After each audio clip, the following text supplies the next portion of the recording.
أعوذ بالله من الشيطان الرجيم بسم الله الرحمن الرحيم وصلى الله على سيدنا محمد وعلى آله وصحبه وسلم.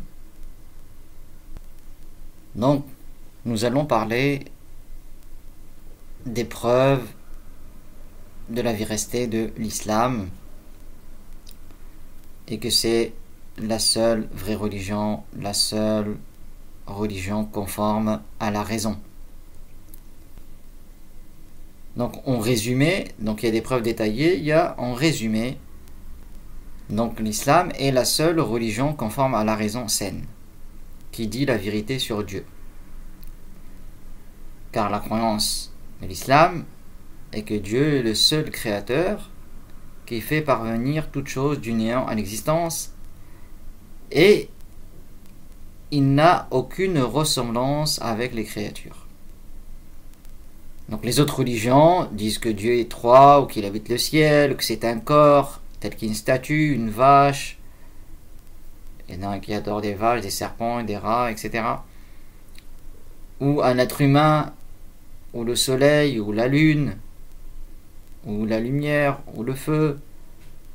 Et tout ceci contredit donc la raison saine. En effet, celui qui habite le ciel, ou qui est un corps, que ce soit soleil, lune, humain ou autre, donc c'est un corps, cette chose-là, donc c'est un corps qui est localisé et a besoin de qui l'a localisé et de qui l'a spécifié. Et celui qui a besoin n'est pas Dieu. L'islam dit que Dieu existe sans endroit, sans comment, il ne dépend pas du temps, il existe avant l'espace, le temps. On ne dit pas où, ni quand, ni comment à son sujet. Donc l'islam, juste avec cette preuve, est la seule vraie religion. Et cela est une preuve aussi contre les sectes qui prétendent que Dieu est un corps. Prétendre que Dieu est un corps mènerait aussi au fait de nier qu'il y ait une preuve que l'islam est vrai. Parce que celui qui, comme certaines sectes, il croit que Dieu habite le ciel, il se croit musulman, s'il va parler avec celui qui adore le soleil, celui qui adore le soleil va dire le soleil, il est joli, il a une lumière utile pour les humains, les plantes, les animaux. C'est un corps. On le voit. Il va dire à celui qui adore quelque chose qui habite le ciel, il va dire pourquoi tu veux tu veux m'appeler à ta religion et toi tu adores un corps comme moi, mais sauf que toi tu prétends qu'il habite le ciel, on le voit pas. Et moi j'adore un corps qu'on voit qui est joli, qui est utile donc aux humains, aux plantes, etc. Et là il va se taire, celui qui prétend que Dieu habite le ciel. Comme la secte wahhabite, qui se prétendent à tort salafite. Donc c'est pour ça, et c'est important de connaître ces preuves-là. Donc celui qui croit que Dieu habite le ciel, c'est comme donc les autres religions qui disent notre Père au ciel, etc. Donc il n'a pas de preuve sur cela, et donc ça montre bien qu'il n'est pas musulman, car il adore un corps. Or, l'islam est la seule religion conforme à la raison, car c'est la seule religion qui croit que Dieu n'est pas un corps, il est le créateur des corps qui soient palpables comme les pierres, les plantes, les humains, ou les corps impalpables comme l'air, l'obscurité et la lumière.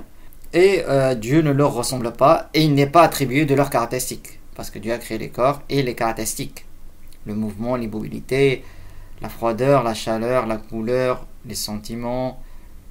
Donc tout ceci sont des corps, des caractéristiques des corps que Dieu a créés. Dieu est exempt de cela. Voilà en résumé la croyance de l'islam et comment donner simplement la preuve en peu de temps et éviter des longs débats avec des non-musulmans ou certaines sectes qui se prétendent musulmanes.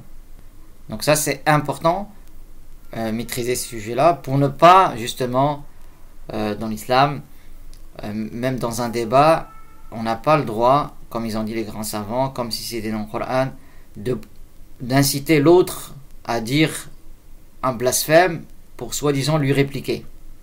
Parce que c'est dit dans le Coran, innama an-nasi'u ziyadatun fil kufr. C'est-à-dire, il y a l'augmentation en mécréance, clairement. Donc tu ne peux pas inciter à quelqu'un à commettre la mécréance, même dans un débat, pour soi-disant lui répliquer, parce que inciter à la mécréance, c'est de la mécréance. Et ça, les grands savants, ils disaient cela, comme Abu Hanif, il dit, quand on faisait débat, on faisait le débat comme s'il y avait des oiseaux sur notre tête, de peur de faire glisser l'adversaire, car celui qui veut faire glisser l'adversaire, c'est-à-dire le faire tomber dans la mécréance, il devient mécréant, il a dit, avant son adversaire. Donc c'est important de maîtriser. Quand on ne maîtrise pas, on ne s'aventure pas.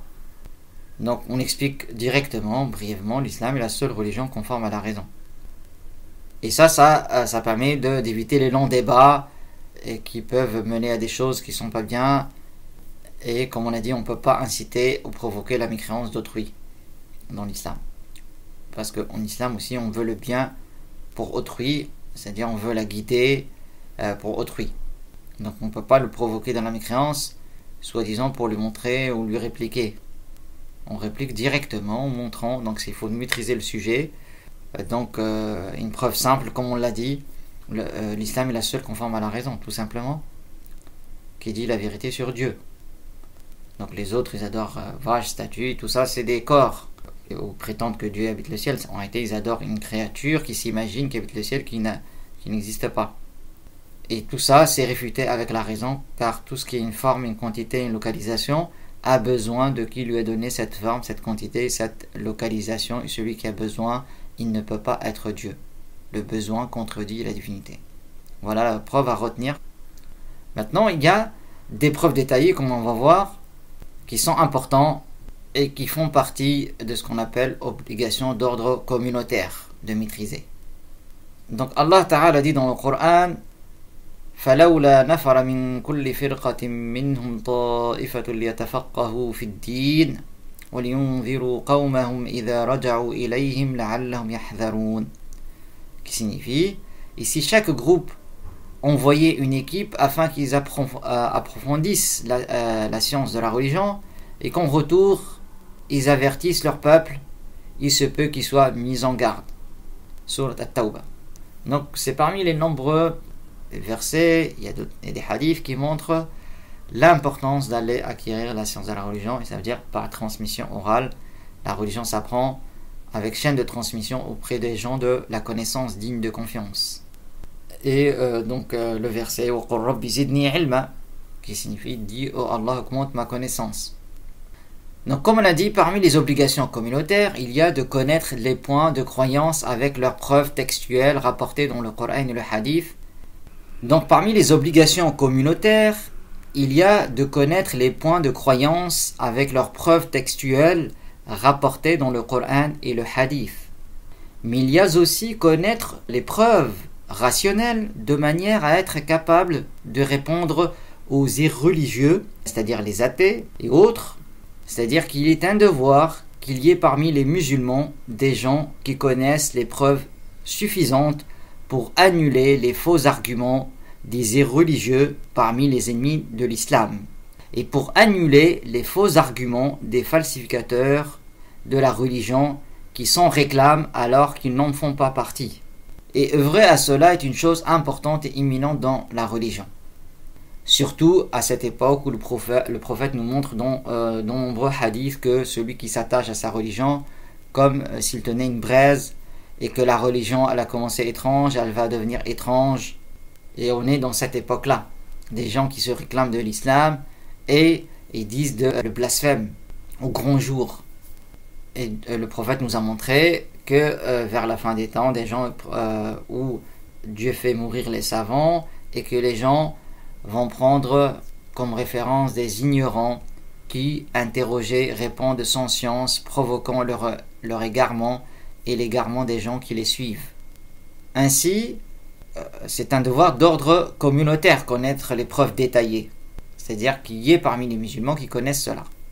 En effet, l'axe de la croyance n'est pas basé sur l'illusion, mais sur ce qu'implique la raison saine.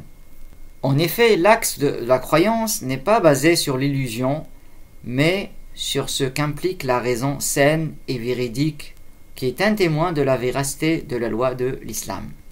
La loi de l'islam n'apporte que ce qui est de l'ordre du possible rationnel. La loi de l'islam est la loi que Allah agrée. Donc, c'est-à-dire tout ce qui est dans la loi de Dieu, c'est conforme à la raison. Il n'y a pas quelque chose qui est contraire à la raison. Donc il y a des gens égarés qui philosophent, qui vont dire s'il y a quelque chose dans la religion contraire à la raison, moi je suis la raison. Et ça c'est un blasphème qui montre une profonde ignorance de la personne, parce que dans l'islam il n'y a aucune chose contraire à la raison. Et c'est pour cela que c'est important de connaître c'est quoi la raison. Comme on va expliquer c'est quoi la raison. Alors, les causes qui permettent d'avoir une information fiable et catégorique. Il y a des causes qui permettent d'avoir une information fiable et catégorique. Comment on a une information fiable et catégorique? Et ça, c'est expliqué par les savants de l'islam, bien évidemment. Comme l'imam al-Nasafi et d'autres. Donc, il a dit dans son traité très connu, donc c'est l'introduction du traité, il dit « Les gens de la vérité ont dit « La réalité des choses est confirmée, ainsi que la connaissance que l'on en a, et les causes de connaissance que les créatures ont sont au nombre de 3.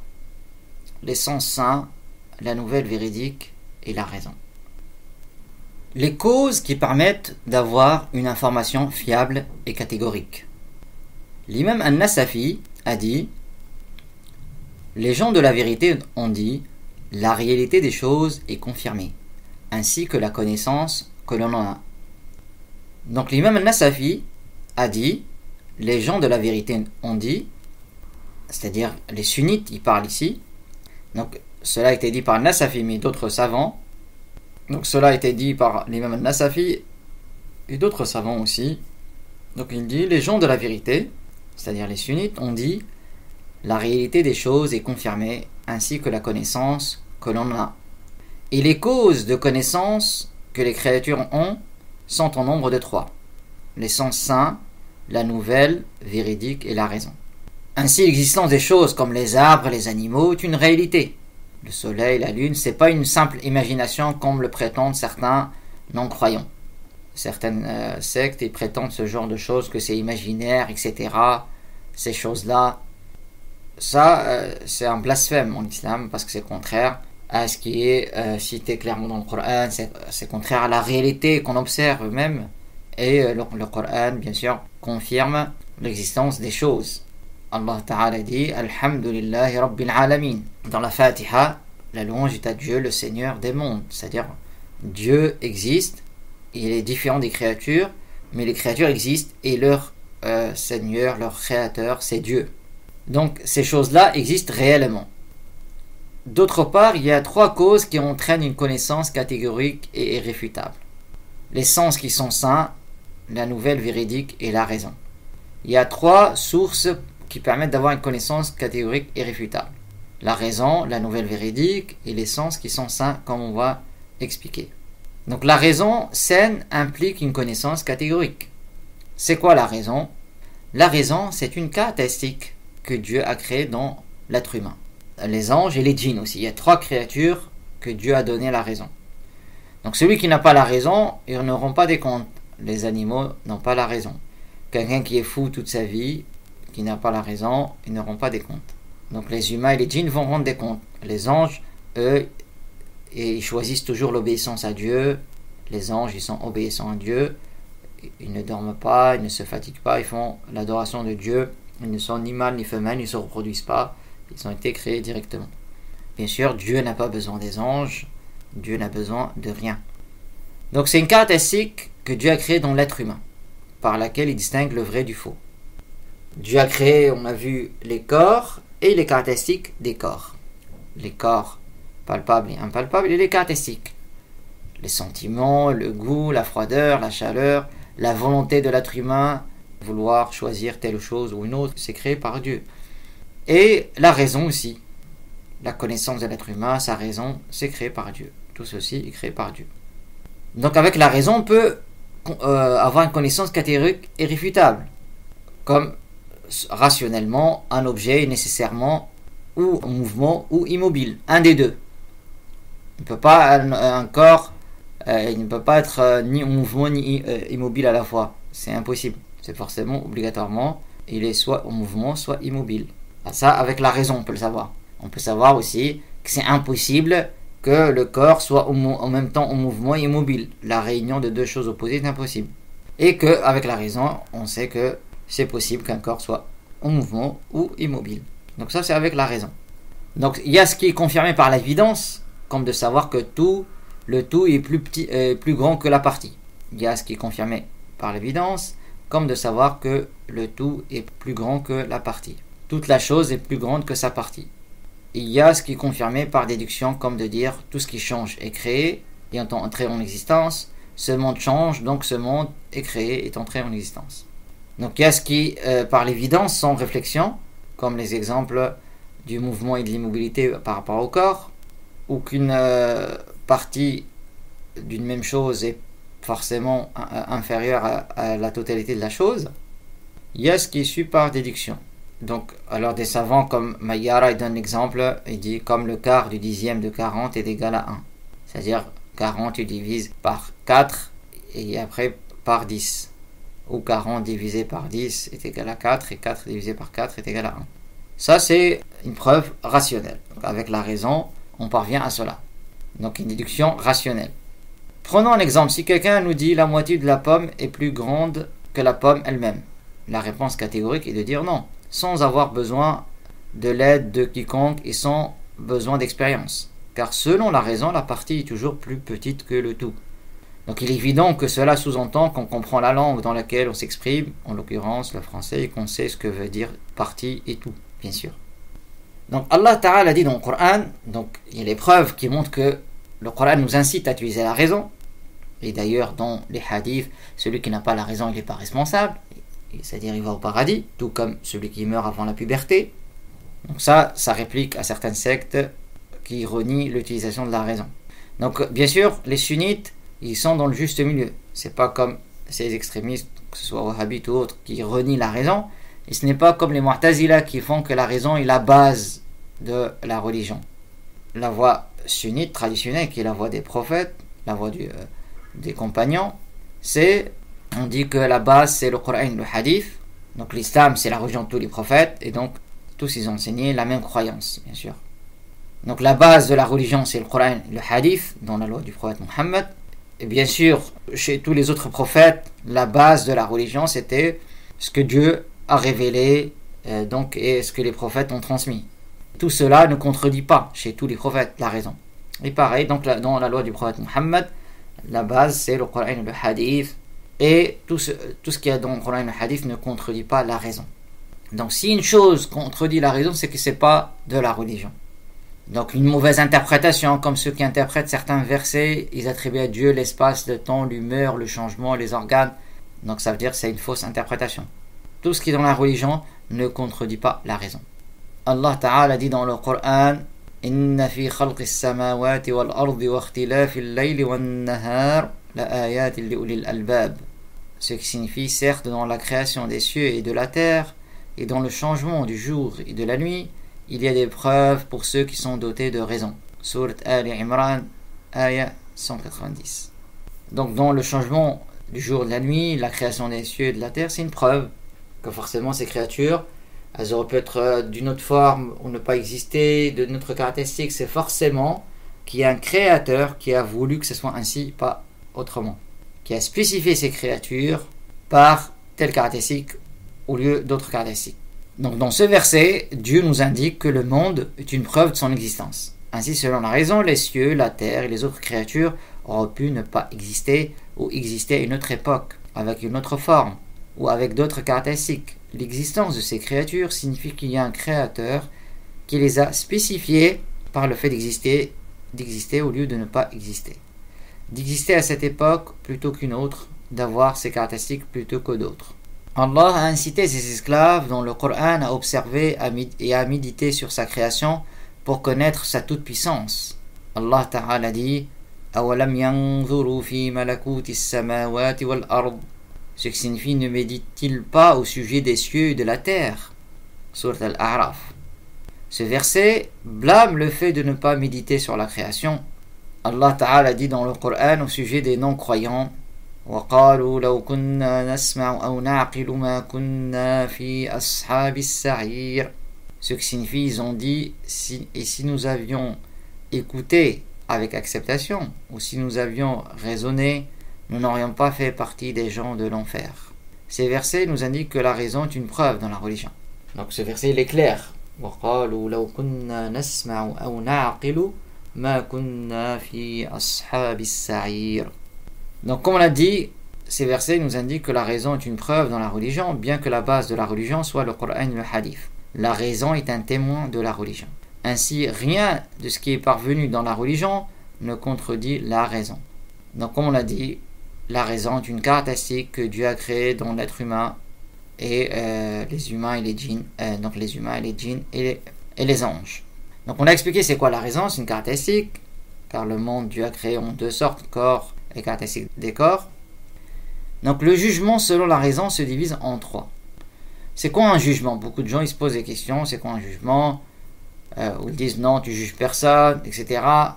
Donc l'islam il y a un juste milieu. C'est pas tu juges personne, c'est-à-dire nier le jugement dans l'absolu, c'est absurde. Et ce n'est pas juger selon les idées personnelles ou les passions. Il y a un jugement donc on juge selon la loi de Dieu, le créateur de l'univers. Les jugements, il en existe plusieurs déjà. Donc ceux qui nient le jugement complètement, c'est des gens ignorants. Parce que les jugements, on fait tout le temps dans sa vie.